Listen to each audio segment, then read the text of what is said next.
మీకు ఈ వీడియో నచ్చినట్లయితే వీడియో క్లిక్ చేసి ఛానల్ని సబ్స్క్రైబ్ చేసుకోండి.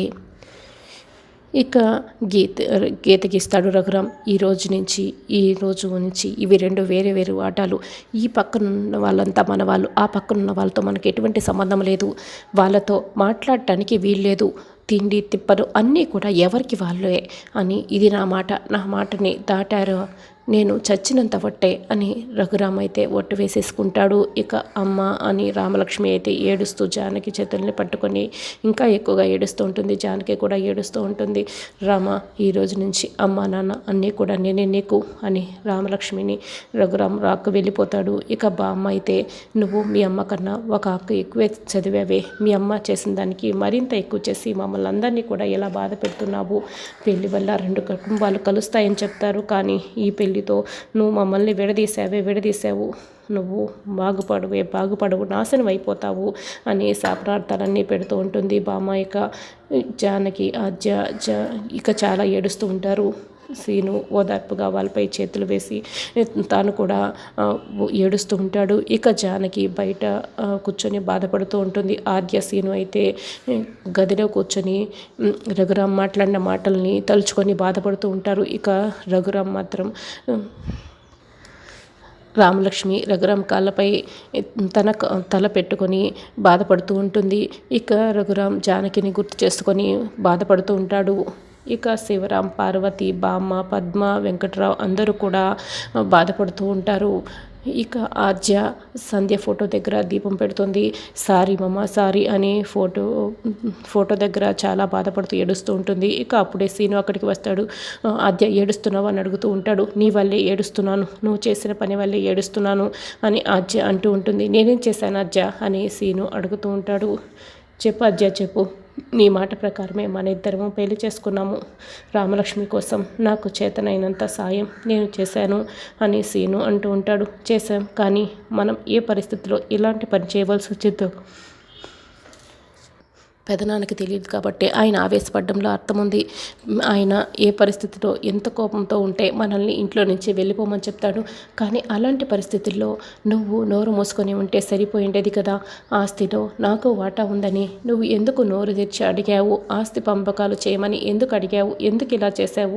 నువ్వు నిజంగా రామలక్ష్మికి సహాయం చేయాలని అనుకున్న వాడివైతే ఎందుకు ఆస్తి విషయం తీసుకొచ్చావని ఆద్య అడుగుతూ ఉంటుంది. ఎందుకు సీను, ఎందుకు ఇలా చేశావో చెప్పమని అడుగుతున్నాను కదా, చెప్పు సీను, చెప్పు అని ఆద్య అంటూ ఉంటుంది. మామయ్య నిన్ను నన్ను బయటికి వెళ్ళిపోమని చెప్పి ఉంటే నేను ఏమీ మాట్లాడుండేవాడిని కాదు, కానీ ఆయన బయటికి వెళ్ళమంటే నేను అడవుల్లోకైనా ఆనందంగా వెళ్ళి ఉండేదాన్ని. ఆనందంగా అడవులకు కూడా నేను వెళ్తాను ఆద్య, వెళ్తాను ఆయన మాట కోసం. కానీ మామయ్య మనల్ని మాత్రమే ఇంట్లో నుంచి వెళ్ళమని చెప్పలేదు, అత్తయ్యను కూడా వెళ్ళమని చెప్పాడు. మనం మాత్రమే ఇంట్లో నుంచి వెళ్ళిపోతే మనకు తప్పిస్తే ఇంకెవరికి కూడా పెద్దగా నష్టం ఉండదు ఆద్య. కానీ మనతో పాటే అత్తయ్య కూడా బయటికి వచ్చేసింది అంటే మామయ్యకి అత్తయ్యకి మధ్య దూరం పెరిగిపోతుంది. అప్పుడు ఈ ఇల్లు సీతమ్మ వారు లేని రాముల గుడిలా బోసిపోతుంది. అప్పుడు ఈ ఇంటి పరువు ప్రతిష్టకి మరింత నష్టం వస్తుంది. అందుకే నన్ను ఏమనుకున్నా ఎవరేమనుకున్నా పర్వాలేదని ఆస్తి పంపకాల విషయం మాట్లాడాను.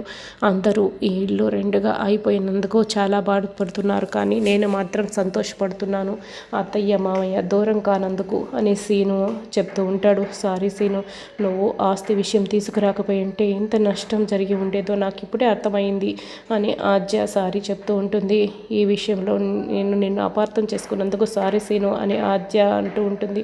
ఈ విషయంలోనే కాదు, మీ నాన్న విషయంలో కూడా నువ్వు నన్ను అపార్థం చేసుకున్నావు ఆద్య.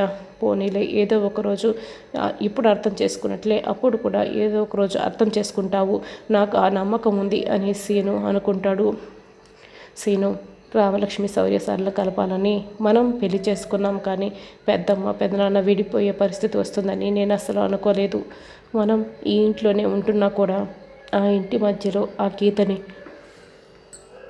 మామయ్య అత్తయ్య అలా దూరంగా ఉండటం నేను చూడలేకపోతున్నాను సీను. ఏదేమైనా మన వల్లనే కదా అదంతా జరిగింది అని ఆద్య అంటుంది. అయితే ఇప్పుడు ఏం చేద్దాం? అత్తయ్య మామయ్యకి నిజం చెప్పేద్దామంటావా? చెప్పు ఆద్య, చెప్పు అని సీను అడుగుతూ ఉంటాడు. లేదు సీను, అలా ఎప్పటికీ చేయకూడదు. ఒకవేళ అలా చేసామే అనుకో, రామలక్ష్మిని మళ్ళీ పెద్దమ్మ పెదనాన్న ఇద్దరు అపార్థం చేసుకుంటారు. మళ్ళీ వేరొక సంబంధం తీసుకొచ్చి రామలక్ష్మికి పెళ్లి చేసే అవకాశం కూడా ఉంది. అప్పుడు మనం చేసిందంతా కూడా వృధానే కదా అని ఆద్య అంటుంది. చూడాద్య, ఇప్పుడు నువ్వు బాధపడిన అవసరం లేదు. అసలు మనం బాధపడ దాంట్లో అర్థమే లేదు. మనం తప్పు చేస్తే కదా బాధపడడానికి అని సీను అంటాడు. కానీ మనం తప్పు చేయలేదని చెప్పడానికి మన దగ్గర ఏం సాక్ష్యం ఉంది? ఉన్న ఒక్కగానొక్క సాక్ష్యం కూడా మన దగ్గర పోయింది కదా అని ఆద్య అంటుంది. సాక్ష్యం పోయింది కదా అని చెప్పి మనం సైలెంట్గా ఉండకూడదు ఆద్య. నువ్వు ముందు రామలక్ష్మితో మాట్లాడి శౌర్యపై ఉన్న అపార్థాలన్నీ కూడా తొలగిపోయేలా రామలక్ష్మికి నచ్చ చెప్పాలి. రామలక్ష్మికి నువ్వు అన్నీ కూడా నచ్చ చెప్పేలా మాట్లాడితేనే అప్పుడు మనపై పడిన నింద తొలగిపోతుంది ఆద్య. కాబట్టి శౌర్యని అర్థం చేసుకునేలా రామలక్ష్మితో నువ్వే దగ్గరుండి మాట్లాడాలి. రామలక్ష్మికి అర్థమయ్యేలా చెప్పు ఆద్య, చెప్పు. అప్పుడే మన ఇంట్లో ఉన్న ఆ గీత జరిగిపోతుంది. అత్తయ్య మామయ్య దగ్గర అవుతారు అని సీను అంటాడు. ఇప్పుడే వెళ్ళి రామలక్ష్మితో మాట్లాడతాను అని ఆద్య అంటుంది. ఇక రామలక్ష్మితో మాట్లాడదామని ఆద్య గీత దగ్గరికి వస్తుంది. గీత దాటకూడదు అన్న రఘురామ్ చెప్పిన మాటల్ని గుర్తు తెచ్చుకుంటుంది. ఇక దాటకుండా ఒక క్షణం అక్కడే ఆగిపోతుంది. ఇప్పుడు రామతో ఎలా మాట్లాడాలి అని ఆలోచిస్తూ ఉంటుంది. అక్కడ నిలబడి ఉంటుంది. అప్పుడే రామలక్ష్మి ఇక నీళ్లు తీసుకుని అటుగా వెళ్తూ ఉంటుంది. రామ రామ ఒక్కసారి ఇలా రావా, నీతో మాట్లాడాలి అని ఆద్య పిలుస్తుంది. చూడు ఆద్య, నాన్న చెప్పిన మాటలు నీకు గుర్తున్నాయి కదా. నాన్న చూస్తే కోపడతారు ఆద్య. ఇప్పుడు ఏం మాట్లాడాల్సిన అవసరం లేదని రామలక్ష్మి వెళ్ళిపోతుంది. రామ ఆగు ప్లీజ్, నీతో మాట్లాడాలి రామ, ఆగు రామ అని ఆద్య మళ్ళీ చేపట్టుకొని పిలుస్తుంది. బతిమలాడుకుంటూ ఉంటుంది. చూడాద్య, ఇప్పుడు మాట్లాడుకోవడం కరెక్ట్ కాదు. మనం ఏదైనా ఉంటే తర్వాత మాట్లాడుకుందాం. నువ్వు బావని పెళ్లి చేసుకున్నందుకు నీ మీద నాకు ఎలాంటి కోపం లేదు ఆద్య.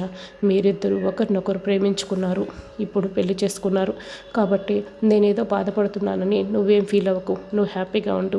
నాకు ఎలాంటి కోపం లేదు నీ మీద, సరేనా అని రామలక్ష్మి ఇక వెళ్తూ ఉంటుంది. రామ ఆగు రామ, అసలు మేమిద్దరం పెళ్లి చేసుకోవడానికి కారణం ఏంటంటే అని ఆద్య చెప్పబోతూ ఉంటుంది. ఇప్పుడు కారణాలు నేనేమైనా అడిగానా? మీరిద్దరూ పెళ్లి చేసుకోవడంలో నాకు ఎటువంటి బాధ లేదు, ఎటువంటి కోపం కూడా లేదని చెప్పాను కదా. అమ్మ నాన్న దూరం అయిపోయారు. ఇప్పుడు నా బాధ అంతా దాని గురించే. మళ్ళీ నేను నీతో మాట్లాడటం చూస్తే నాన్న కూడా నాకు దూరం అయిపోతాడు.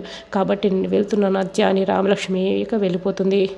ఆద్య పిలుస్తున్నా కూడా రామలక్ష్మి పలక్కుంటా వెళ్ళిపోతుంది. ఏంటి ఆద్య మాట్లాడేవా అని సీను దగ్గరికి వచ్చిన ఆద్యని అడుగుతూ ఉంటాడు. నేను మాట్లాడాలని చూశాను. గీత పెదనాన్న వేసిన ఒట్టుని గుర్తు చేస్తూ నాకు నాన్నను కూడా దూరం చేయకు అని నా మాటలు వినకుండా వెళ్ళిపోయింది అని ఆద్య అంటుంది. ఇక రఘురామ్ గదిలో బాధపడుతూ ఉంటాడు. రామలక్ష్మి వచ్చి ఇదిగోండి నాన్న నీళ్ళు తాగండి అని ఇస్తూ ఉంటుంది. రఘురామ్ ఇక నీళ్ళు తాగిన తర్వాత కూర్చోరామా అని చెప్తూ ఉంటాడు. ఇక రామలక్ష్మి అయితే రఘురామ్ కాళ్ళ దగ్గరే కూర్చొని బాధపడుతూ ఉంటుంది. రఘురామ్ రామలక్ష్మి తలని నిమురుతూ ఉంటాడు. జానకి అయితే బయట కూర్చొని ఇక జరిగిందంతా గుర్తు చేసుకొని బాధపడుతూ ఉంటుంది. ఇక రామాకి ఎలా నచ్చ చెప్పాలని ఆద్య ఆలోచిస్తూ ఉంటుంది. ఇక సీను అయితే ఆద్యనే చూస్తూ ఉంటాడు.